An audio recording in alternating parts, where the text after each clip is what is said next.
If you said, give me one player that is the most improved from that start to finish in that time, J-Mo would be that guy right now. All right, he is a man on a mission, and I'm just going to leave it at that. All right, I'm going to leave it at that. No. He has athleticism. He's not fast. Some people say runs a 4.48. I think he might run a 4.5. He is a slot receiver, but he's a heck of a slot receiver. 6'1", 200 pounds. Man, that man knows how to run a route. He has a PhD in route running. Very good body control. And we see it over and over and over again. Talking about evaluating some people, and I'm talking about wide receivers, and I say high point, catching the ball, concentration. There's some guys that are ranked, and you haven't seen these kind of catches. His file of spectacular catches and great body control is out of this world.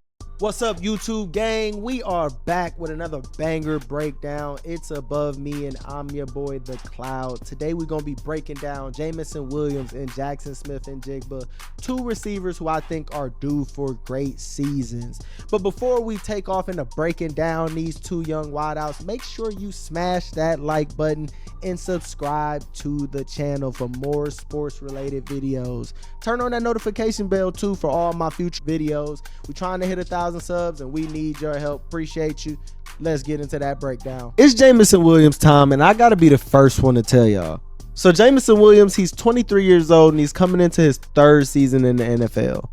And a lot of people, they forgot just how good this guy is. And I think he's gonna really remind y'all this season, and I'm gonna remind y'all in this breakdown just how good this guy is. So coming into his potential NFL career, he was scouted as one of the best receivers in the draft, alongside Garrett Wilson and Chris Olave, his former Ohio State teammates. Jameson Williams tore his ACL during the national championship game, but he still managed to go pick 12 to the Detroit Lions. In this season, y'all are really gonna see why. He only played in 6 games as a rookie, and he had 12 games last season that he played in. He missed his first 6 games last season because he was suspended because he was betting on some games. But last year, as he started to get back involved into their offense, he started to come into his own. And let me tell y'all, this dude is fast, bro. He got like 4.3, maybe even 4.2 speed. He just needs the ball in his hands. And the rest is all really simple. He can make people miss. Ain't nobody catching him in open space. This dude had 1,500 yards when he was at Alabama, 15 touchdowns during that last season before he tore his ACL. And he's in the right offense to showcase his talent. Now, he's fully healthy. He has a great attitude. He loves to block. He loves to be around this team. And on the other side of Amon-Ra, I think it's going to be a lot spookier than people think. Let's just break it down. One of my favorite things about having a guy like J-Mo in this Lions offense is that with Amon-Ra on the other side, with them having such a dominant rushing attack, he's not going to command all of the offensive attention. And that's beautiful because it's going to get him more open. Here in this play, you see them using Amon-Ra as that decoy. They create a one-on-one look for J-Mo. He's the outside man in this bunch package, and he releases outside here, and that corner was always the attack point on this route.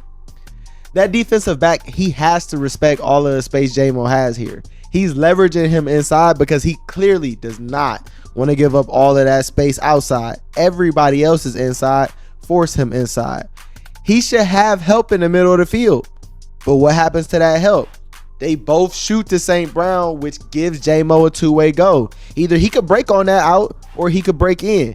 And he breaks in and he separates more. He makes a catch on the back end of that end zone, and it was beautiful. This team, they going to have to draw attention away from Amon-Ra. They got to use J-Mo. And I feel J-Mo is always going to be in a good position to get open. One thing you cannot teach is speed. And let me tell you, Jameson Williams has big play ability written all over him. The design on this play is amazing because the ability of the Lions to run the ball effectively, that's what makes plays like this work. They draw so much attention within the trenches. Now you got guys pinning and pulling on the outside of the offense. You got Jameson Williams basically doing the rest because he's going to burst through the defense with a lot of speed. These are the type of plays where he thrives. You get him out in space, he like Tyreek Hill. Ain't nobody catching this guy.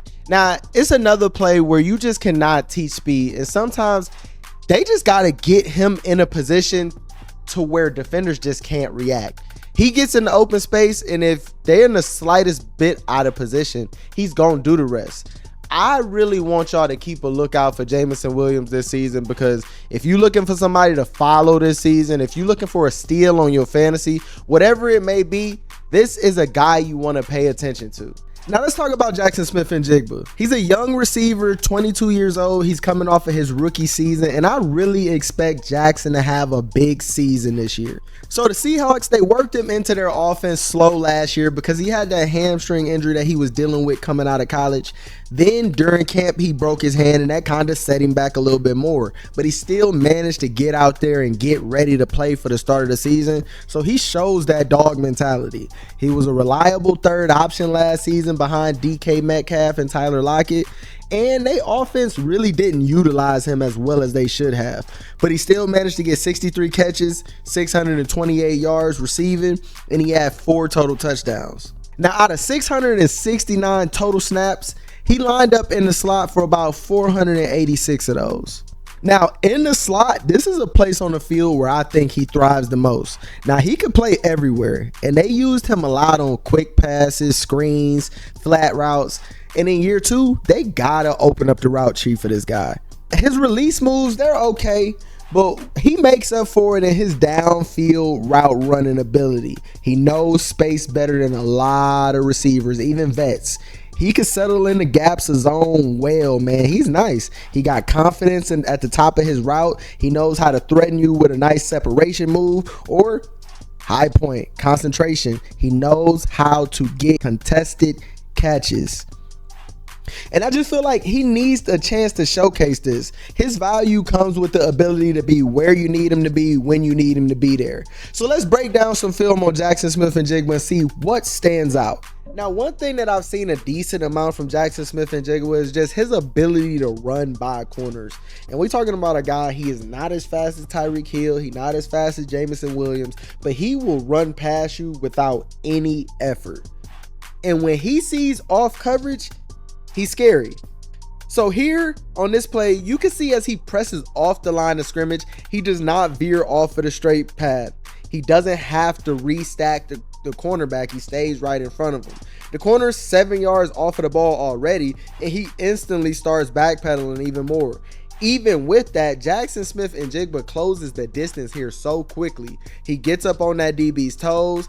Bradbury feels him getting up on his toes. He opens up to the sideline. He continues to try to press Jaxon out of bounds. But as soon as he tries to get his hands on him, he's not going to. Jaxon literally flew past him. He missed. He showcases these flashes a lot, man. And for a receiver like him, he already got amazing route run ability that he showed us in college. He gets to the league and he's running by cats with minimal effort like this. If I'm the OC, I'm literally chomping at the bit to try to get him in better positions. Look at how he's playing. Now, similar to the last play, Jaxon is not a burner by any means, but he got enough speed to get past most DBs, and he's going to position himself to compete for the ball. He got great body control. His spatial awareness is top notch for receivers. You're not going to see nothing too fancy from him at the line of scrimmage on this play, but he's showing that he's going to continue to attack downfield.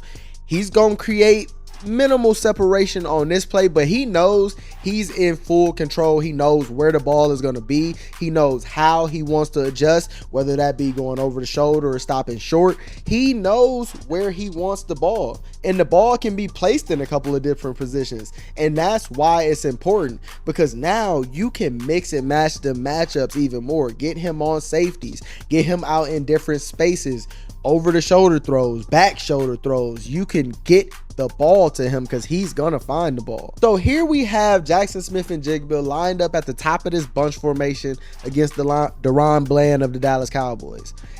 He releases inside, pressing vertically towards Bland's inside shoulder, and at the top of this route, he is not giving you that much. But the fact that he can create enough separation in cases like this, it's impressive, and it stands out because he's going to continue to improve on this, and he's going to grow better at creating separation moves at the top of his routes with more experience. And I see him getting even better at points of his route like this because his ability to feel the field is tremendous. He's going to leverage himself more open than other receivers. Now, they saying this wasn't a catch, but I truly think they lying. So what do y'all think? Leave a comment down below. Is that a catch or a no catch? But let's expect a big jump from Jaxon Smith-Njigba this season. Seattle has to make more use of him threatening defenses down the field and working his routes in open space. Coming into year 2, they got the ability to have him as the receiver number 2. The Seahawks are trying to build the future of their offense around DK Metcalf, Jaxon Smith-Njigba, Kenneth Walker, plus they got a new offensive coordinator. Seattle has always done a great job of allowing their vets to help grow the young receivers. You saw Doug Baldwin do that with Tyler Lockett. You saw Tyler Lockett do that with DK Metcalf. This is going to help that team. They got great teammates. They got veteran leadership. Expect Jaxon to have a big season.